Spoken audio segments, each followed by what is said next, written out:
Hello everyone, welcome you back to MS alpha classes. तो आइए हम डिस्कस करते हैं क्लास 10th मैथ्स के चैप्टर 8 की एक्सरसाइज 8.1 का क्वेश्चन नंबर 1 और 2। इस वीडियो में हम इस एक्सरसाइज के फर्स्ट 2 क्वेश्चंस डिस्कस करेंगे। फर्स्ट क्वेश्चन है, in triangle ABC right angled at B, AB equals to 24 centimetre, BC equals to 7 centimetre, determine sine A cos A sine C cos C। तो जैसे कि आप जानते हैं कि जो ट्रिग्नोमेट्रिकल रेशियोज होते हैं, trigonometrical ratio is the ratio of the side of triangle. Trigonometrical ratio जो होते हैं वो ट्रायंगल की, राइट एंगल ट्रायंगल की साइड्स के रेशियो होते हैं। तो जैसे कि यहां पर हमें फर्स्ट पार्ट में sine A cos A find करना है और सेकंड पार्ट में sine C cos C find करना है। तो कोई भी ट्रिग्नोमेट्रिकल रेशियो फाइंड करने के लिए हमें राइट एंगल ट्रायंगल की 3 साइड्स का मालूम होना जरूरी है, 3 साइड्स का पता होना जरूरी है। जैसा कि यहां पर गिवन है, इस ट्रायंगल एबीसी में AB 24 सेंटीमीटर, BC 7 सेंटीमीटर और इसका एंगल B राइट एंगल है और एंगल B की अपोजिट साइड हाइपोटेन्यूस होती है। तो इसकी हाइपोटेन्यूस क्वेश्चन में गिवन नहीं है। तो अगर हमें कोई भी एंगल फाइंड करना है, सपोज हमें फाइंड करना है साइन A, तो उसके लिए हमें परपेंडिकुलर एंड हाइपोटेन्यूस चाहिए। तो हमें ट्रायंगल की तीनों साइड्स का मालूम होना चाहिए, तभी हम इसके ट्रिग्नोमेट्रिकल रेशियोज फाइंड कर सकते हैं।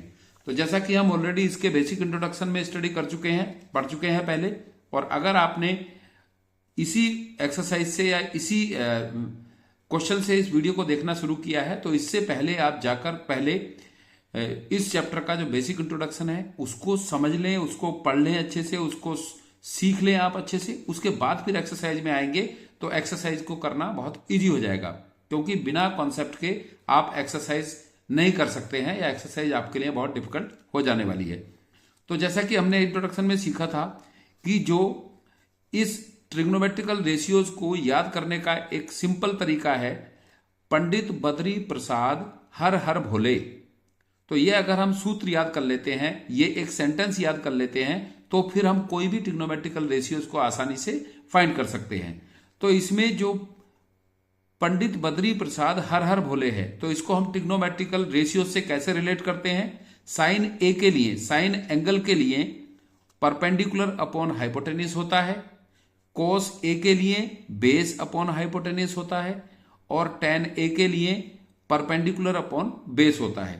तो साइन कोस टेन के लिए ये जो रेशियो होते हैं perpendicular upon hypotenuse, base upon hypotenuse, perpendicular upon base होते हैं। अब अगर हम फाइंड करना चाहते हैं कोसेक A, तो कोसेक A साइन A का रेसिप्रोकल होता है।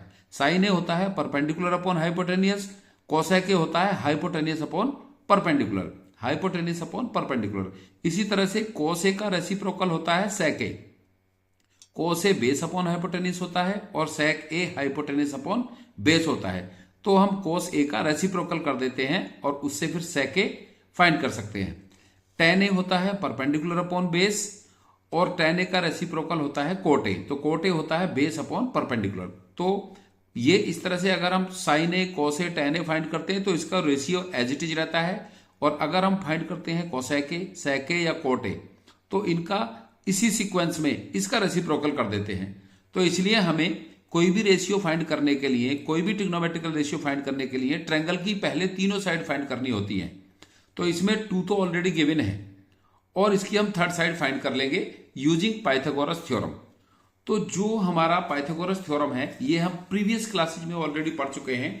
इस ट्रिग्नोमेट्री चैप्टर में केवल पाइथागोरस थ्योरम ही ऐसा कॉन्सेप्ट है जो कि हम प्रीवियस क्लासेज में ऑलरेडी पढ़ चुके हैं, जिसके बारे में हम जानते हैं क्या होता है पाइथागोरस थ्योरम। तो using Pythagoras theorem in triangle ABC, in triangle ABC, हम पाइथागोरस थ्योरम का यूज इसमें ट्रायंगल में इसलिए कर रहे हैं जिससे कि इसकी थर्ड साइड हम फाइंड कर सकें। In triangle ABC using Pythagoras theorem, using Pythagoras theorem, या हम इसे शॉर्ट में लिख सकते हैं। तो इसमें पाइथागोरस थ्योरम क्या होती है? राइट एंगल की अपोजिट साइड हाइपोटेन्यूस का स्क्वायर रेस्ट 2 साइड्स के स्क्वायर के सम के इक्वल होता है। तो इसमें अगर हम पाइथागोरस थ्योरम यूज करते हैं एबीसी ट्रायंगल में, तो इसका हाइपोटेन्यूस होगा ए सी स्क्वायर जो राइट एंगल के अपोजिट साइड है, A C square equals to perpendicular है इसका B C square plus base है इसका A B square, A B square. इसकी थर्ड साइड फाइंड करने के लिए हम पाइथागोरस थ्योरम का यूज करेंगे। किसी भी ट्रायंगल में अगर टू साइड्स, कोई भी राइट एंगल ट्रायंगल में, किसी भी ट्रायंगल में नहीं, राइट एंगल ट्रायंगल में अगर टू साइड्स गिवन है तो थर्ड साइड्स को हम पाइथागोरस थ्योरम का यूज करके फाइंड कर सकते हैं। तो A C square equals to B C square plus A B square.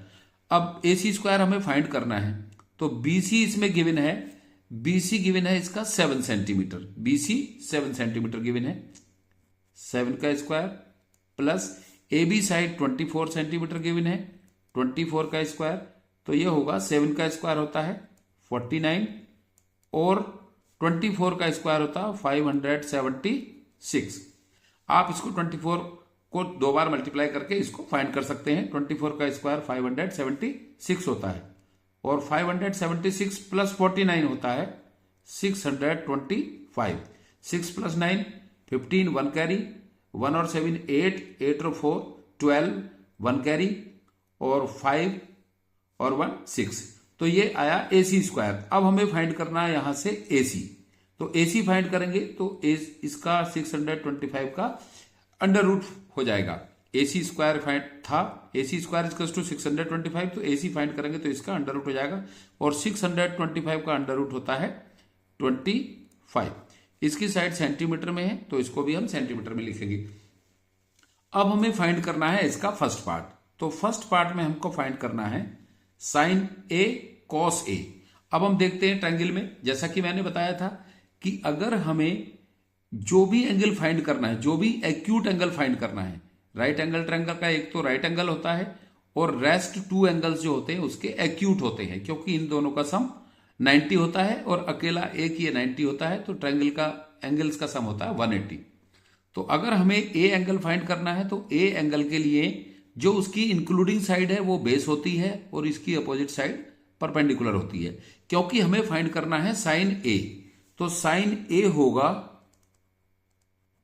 Sign A equals to होता है परपेंडिकुलर अपॉन हाइपोटेन्यूज। जैसा कि मैंने अभी बताया ट्रिग्नोमेट्रिकल रेशियोज में परपेंडिकुलर अपॉन हाइपोटेन्यूज साइन ए होता है, तो परपेंडिकुलर अपॉन हाइपोटेन्यूज। अब इस ट्रायंगल में ए एंगल के लिए परपेंडिकुलर है बी सी, तो बी सी अपॉन हाइपोटेन्यूज होगा इसका ए सी, राइट एंगल की अपोजिट साइड ए सी। अब बी सी की वैल्यू गिवन है, इसमें बी सी की वैल्यू ऑलरेडी गिवन है 7 सेंटीमीटर अपॉन, और इसका हाइपोटेन्यूज हमने फाइंड किया है ए सी की वैल्यू 25। तो ये साइन ए है।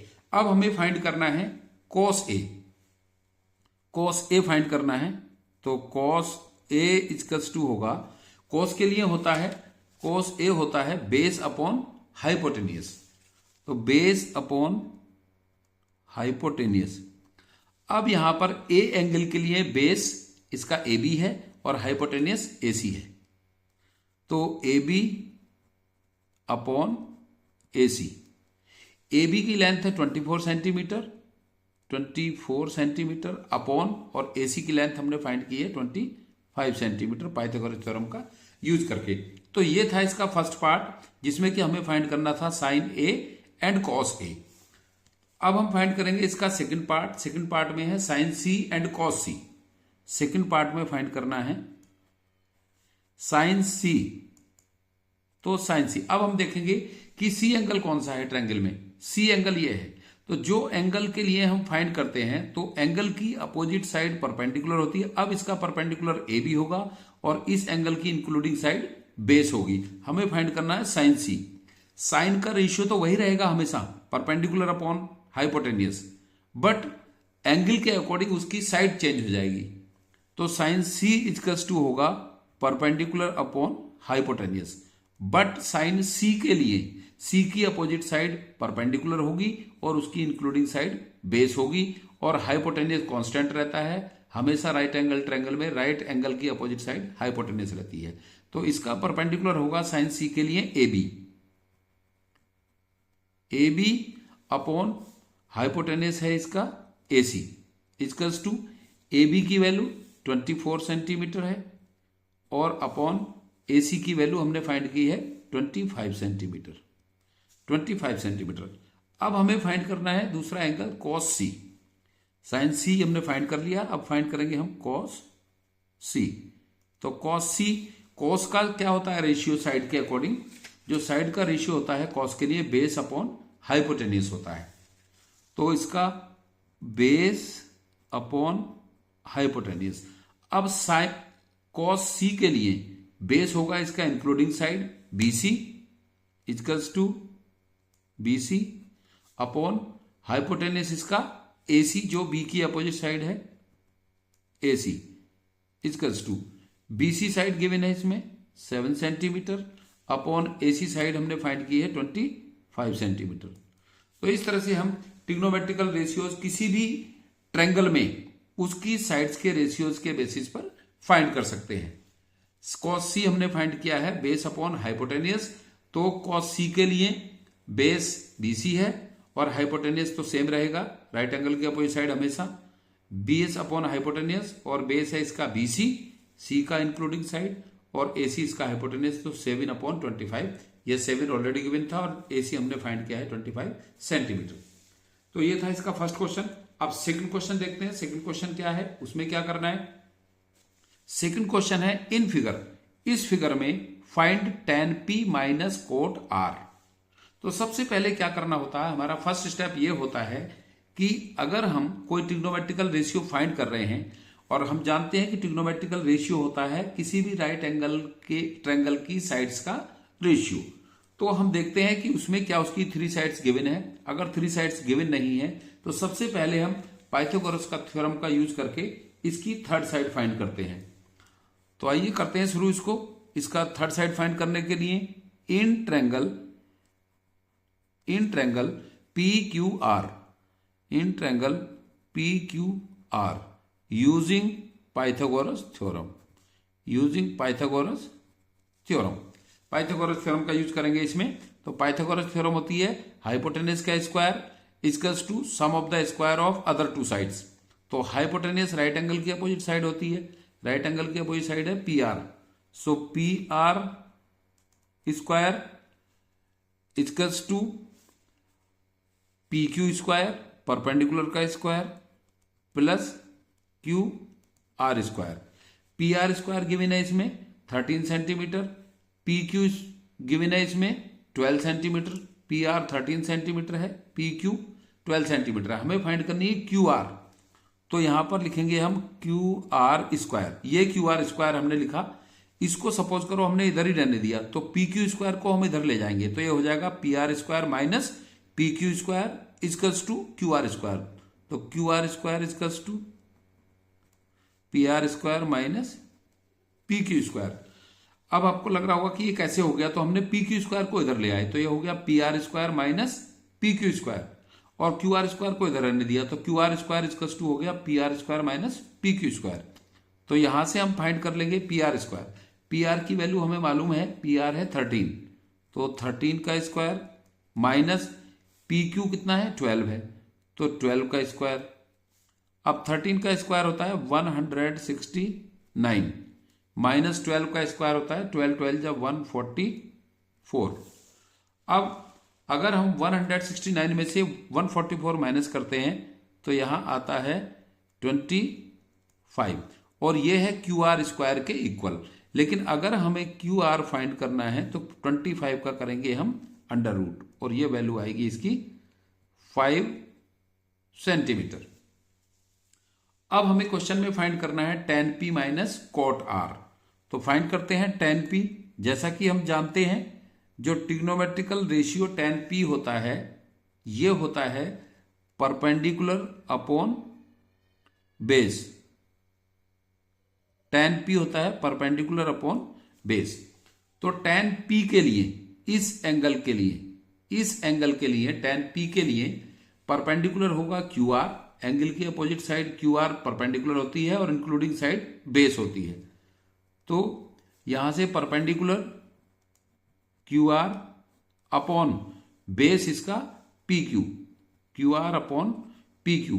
अब इसकी साइड लिख लेते हैं कितनी है, QR गिवन है इसमें क्यू आर हमने फाइंड की है 5 centimetre, 5 upon P Q 12 centimetre है, तो ये 10p है। अब हमें फाइंड करना है कॉट आर, फिर 10p में से कॉट आर को माइनस कर देंगे, कॉट आर। अब कोट के लिए कौन सा एंगल है, आर, कोट आर फाइंड करना है। तो कोट आर अगर हमें फाइंड करना है तो कोट आर के लिए परपेंडिकुलर इसकी अपोजिट साइड पी क्यू होगा और बेस इसका क्यू आर होगा, इसकी including side. But cot R के लिए क्या होता है, जो tan p का रेशियो होता है, जो tan का रेशियो होता है परपेंडिकुलर अपॉन बेस, कोट के लिए इसका रेसिप्रोकल हो जाता है बेस अपॉन परपेंडिकुलर। तो अगर हमें कोट फाइंड करना है तो ये हो जाएगा cot R equals to base upon perpendicular. अब कोट आर के लिए बेस है Q R equals to Q R upon perpendicular होगा इसका पी क्यू, और इसकी वैल्यू है, क्यू आर की वैल्यू हमने फाइंड की है 5 और पी क्यू की वैल्यू है इसमें 12। तो tan p की वैल्यू आई है 5/12 और कोट आर, क्योंकि एंगल बदल गया, एंगल बदल जाने से उसका परपेंडिकुलर और बेस भी बदल गया है, चेंज हो गया है, तो इसलिए कोट आर की वैल्यू भी 5/12 है और कोट p की वैल्यू भी 5/12 है। हमें फाइंड करना है tan p minus cot R, so tan p minus cot R equals to tan p की वैल्यू 5/12 माइनस कोट आर की वैल्यू भी है 5/12, दोनों वैल्यू सेम है तो इसका आंसर होगा 0। tan p minus cot R equals to 0 इसका आंसर होगा।